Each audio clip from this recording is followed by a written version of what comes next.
All right, so we're not going to go into any particular order. I'm just going to talk about the stuff I've got here. Let's start with the screwdrivers. So there's a few different screwdrivers you can definitely get. You get like a ratchet style screwdriver. You can get an automatic screwdriver, or you can get the standard screwdrivers, right? I would always recommend something with a magnetic tip, so that if, you know, for some reason you gotta unscrew something and you don't want to drop the screw by accident and get lost in the case somewhere. So getting a magnetic tip is handy. There's also these add-on magnetic brackets, I guess, or a sleeve. It's just slides right onto a screwdriver, and you put it on screwdrivers like this, or even ratchet style screwdrivers, and it creates a stronger magnet to be able to pick things up, right? There's also little screwdrivers, little handy screwdrivers like this that have like magnets on the end that are pretty strong. They're almost like earth magnets, as strong as they are. And then there's smaller precision style screwdrivers that you can get, and these are also magnetic, and you can remagnetize these once the magnetic tips on these screwdrivers start wearing out. So if you use it enough, as you can hopefully see from the camera, it's the magnetic coating is wearing thin, and so over time the magnetic part itself can start weaken, or it can start getting worn down, and so the magnets weaken, and so you can get these things to remagnetize it, and you don't necessarily need to keep it on the screwdriver. You just hold it on there for a little while, just, you know, maybe 10-15 seconds, in order to remagnetize this. But you can also just keep it on there, right? Because it doesn't really get in the way for screwdrivers like this especially. And I got these mostly because there are some tiny screws, like for the SSDs, the NVMEs, that you can put in a motherboard. There's also the heat sinks that go on those NVMEs, whether they come with the NVMEs themselves or on the motherboard itself. Sometimes they come with heat sink plates on the motherboards themselves where the NVMEs would go, and so these come in pretty handy. And I also have a set of screws that I've gathered over time, and so this particular screw holder came with a Lee & Lee case, and Lee & Lee is famous for having little quality of life things like this, where you can organize your screws and stuff. And so I've held on to a couple of these over time, and so if I lose a screw, get somewhere lost on the floor somewhere, and I don't want to necessarily stop the work to go looking for it, then I might just take an extra screw. Or if for some reason there's a screw missing or two that should have come with the case but didn't come with the case for some reason or another, then, you know, having extra screws is pretty helpful. But this is mostly for people that are doing more than one build over time. When you're doing cleaning, so for like used PCs and things like that, things like this that can get inside like the fans and stuff like that to clear out the dust. You also use these to dust your fans over time. So you build your PC, you're using it for a little while, and you see dust built up in there. You use something like this to get the dust and grime off the fan blades and things like that. So that's what I use these for. Also, there are times when you're doing a build. The most common PCs that are being built are inside of a PC case that's black, and the most common color of a motherboard is black, and the most common colored screws are black. And so if you don't have a high amount of lighting, sometimes it's kind of hard to see certain things, especially the finer things inside of a case while the motherboard sits in there. And so using things like headlamps and magnifiers with lamps, you know, kind of help out. And so I'll use these if I'm having a hard time seeing something properly, especially once it's inside the PC case, or if I'm having problems with like a header, the pins on a header or something like that. Maybe one came bent or something like that, or like on the 3-pin 5-volt RGB pins. Sometimes I have a hard time with those and getting them just right inside the holes of the connector. And so sometimes I'll use something like this or the headlamp to get a better view of what I'm doing and how everything's sitting, so that I don't jack anything up. As well, and this isn't really a necessity, but it's a nice to have, I've got a power supply tester right here. And so if I'm doing some troubleshooting on a PC that I'm building, or if I buy a used PC and I want to clean it up and I want to test everything out, then having a power supply tester to make sure that side of things is working properly comes in really handy. Again, this isn't a necessity for you. You don't necessarily need a power supply tester, but like for instance, this one. Yeah. So like for instance, this power supply tester, I think I bought it for like 30 bucks or something like that on Amazon.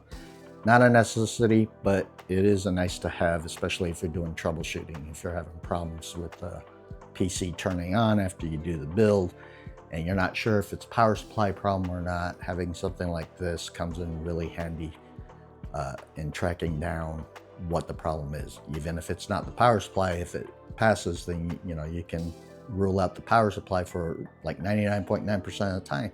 Thermal paste. When I use thermal paste, sometimes I'll maybe put it on too thick, or maybe something's going wrong where I have to remove that CPU and test it like in another motherboard. If I'm doing one of those troubleshooting things that I was just talking about, and I'm trying to figure out what's going wrong, and so I might want to put that CPU in another motherboard and test out the CPU by itself, or I want to test out the motherboard with a different CPU, things like that. And so sometimes you will apply, reapply, and take off thermal paste. And if you're, taking hold of a used PC, then 9 times out of 10, one of your first go-to moves should be to reapply new thermal paste, because you don't know how long that thermal paste has been on there, and so you want to make sure that the thermals are fine so your CPU doesn't overheat. And so with that said, I use isopropyl alcohol. Usually I'll get something that's 90% or above. 70% and above is just fine. I just like 90% and above because it dries faster, and it just feels like it cuts through stuff a lot more quickly and easily, and so it's more efficient that way. What I use to remove thermal paste other than the isopropyl alcohol is sometimes I'll use coffee filters, because they're non-fibrous, right? And you don't want any fibers in or near or around any circuitry and cause shorts, especially in the CPU socket, right? And so I'll use coffee filters sometimes, but recently I got some clean room right. I said it wrong again, just like I did last time I talked about this, but these are clean room wipes. It's really, maybe it's just me, but it feels like it's a tongue twister. Say that 3 times fast. Clean room wipes. Say it 3 times fast. Anyways, so yeah, recently I got these, and these, I love these things, and they're pretty cost effective. I got like a whole big pack of them for like, I think it was like 30 or 40 bucks, something like that. And I haven't even begun to make a dent in those, and I do a lot of PC building. So yeah, these are really nice. They're non-fibrous, and you know, you can use microfiber wipes and towels and things like that, but I mean, fiber is in the name. Yeah, they're micro, but fiber is in the name. So me personally, I'd rather stay away from microfiber towels when it comes to stuff like this. I'd rather use these clean room wipes or a coffee filter. Another thing you might want to use is one of these, so an anti-static mat. Sometimes I'll use these, sometimes I won't, but for the most part, if you want to be as safe as possible and you're really hyper worried about electrostatic discharge or anything like that, that's going to short out your components, then using something like this comes in handy. Even comes with this anti-static wire for where you can hook it into a wrist strap. That usually comes with things like this, and they also come with here. They also come with sometimes things like this where you can just plug it directly into an outlet, and then you just plug this right in there, right? And then you just boom, put it in the outlet, and then, you know, use the mat, right? So you can use it a couple of different ways. All right, so for cable management, there's a few different things that you can use. You can use wire ties. I'm not a fan of wire ties because one, they look like crap, and two, they are made of wire, and so metal is inside of these. Yeah, they're insulated by plastic and all that stuff, and that's all fine and dandy, but if I want to minimize the potential of shorts, especially around and near the motherboard, then I'm not going to want to use wire ties. I'm going to want to use other things that we'll talk about here in a second. But for the most part, wire ties is fine. I just don't like the way they look. And that's like 90% of the reason why I don't use wire ties. I just don't like the way they look. Yeah, it's when you're cable managing and it's behind the motherboard tray and all that stuff, you're not going to see these in your PC, but me just knowing it's there really gets on my nerves. So yeah, I stay away from them, but once in a while I'll use these as tie-offs before I use anything else, so that I hold those wires in place, those cables in place, before I commit to securing them on a permanent basis, because, you know, that way I can test out my cable management before I commit to it, and then I can finalize by using things like zip ties. Zip ties are one of my favorite things to use because they're just easy to use. You're gonna want to get some flush cutters like this, right? So that you can cut off the unused ends for a cleaner look. But also, if you ever have to remove the zip ties, or if you're working on a used PC that already has zip ties in them, then these come in handy to chop them out. You don't want to use scissors or a knife, because you could potentially puncture or cut a wire or cable without realizing it. And so the best way to avoid that is getting flush cutters like this. Ancillary things for cable management that you can use are like Velcro straps. A lot of PC cases nowadays come with at least a few Velcro straps already either pre-installed or supplied in the case accessories. But having some extras, if you'd rather go the route of Velcro ties rather than zip ties, then there's nothing wrong with you having these. These are pretty cheap and easy to find. You can find them in Home Depot or on Amazon, or just about anywhere that has arts and crafts kind of thing going on. So these can come in pretty handy. Another thing that I use once in a while is these things. These are magnetic, right? And so they're pretty strong magnets too. And so if you don't have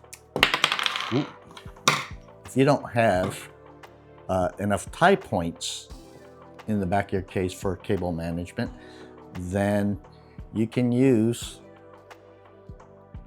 this kind of thing where, and obviously you can move them around in the case to customize your tie points on that case. Most cases have a decent amount of tie points on the back when you're doing cable management, but having these on hand in case I run across a case that doesn't, or if I want to take another route that makes more sense for that particular build, then I'll use things like this. And lastly, Band-Aids. All right. So when you're working inside of a case or with some PC components, especially like the motherboard and things like that, where you've got a lot of sharp points and things like that, a lot of cases are made of steel and or aluminum, and some of those cases have sharper edges to them. And you know, there was a video I did, and I'll probably, if I find the footage for it, I'll post it here right now. Is there was a time where I took a used PC and I was tearing it apart, and it had the older style G-Skill Trident RAM on it, which has sharp edges at the very top for the heat sinks of those RAM sticks. And so I cut myself on that. And you know, Band-Aids can come in handy, right? And I can't count the number of times I've cut myself on a PC. I don't do it every time, but you know, sooner or later I am going to cut myself working on a PC, whether it's tearing one apart or putting one together or cleaning one up. Sooner or later I'm going to cut myself. I know it. So yeah, I keep these on hand. There are other tools and accessories that you can use to make things a lot more efficient. I should talk a little bit more about this. A set like this can come in handy, where you've got all kinds of different heads and sets, and even sockets like this. I think it was this one that I used to remove the standoffs on a PC case, the standoffs for the motherboards, right? So if for some reason I need to remove those, or I have to adjust them because of the size of the motherboard, then having things like this comes in really handy. That's pretty much it. And like I said, there are other tools and accessories that you can use that will make things easier for you on your PC build.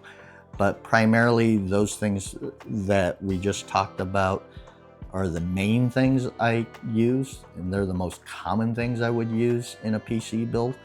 I wouldn't necessarily use all of them on any given PC build, but sooner or later, I am definitely gonna commonly use these things more often than anything else. And so hopefully you found that helpful. If you're planning on a PC build, let me know down in the comments. If you got any questions, or if you got any even suggestions or ideas of different tools, please write them down in the comments. And if you like this video, please hit that like and subscribe down below, because it does help out the channel a ton. And hopefully you found it informational enough to help you out on a future build. If you like this video and you want me to do more videos like this, please write those down in the comments as well. All right, in the meantime, thanks for joining me, and I'll see you in the next one.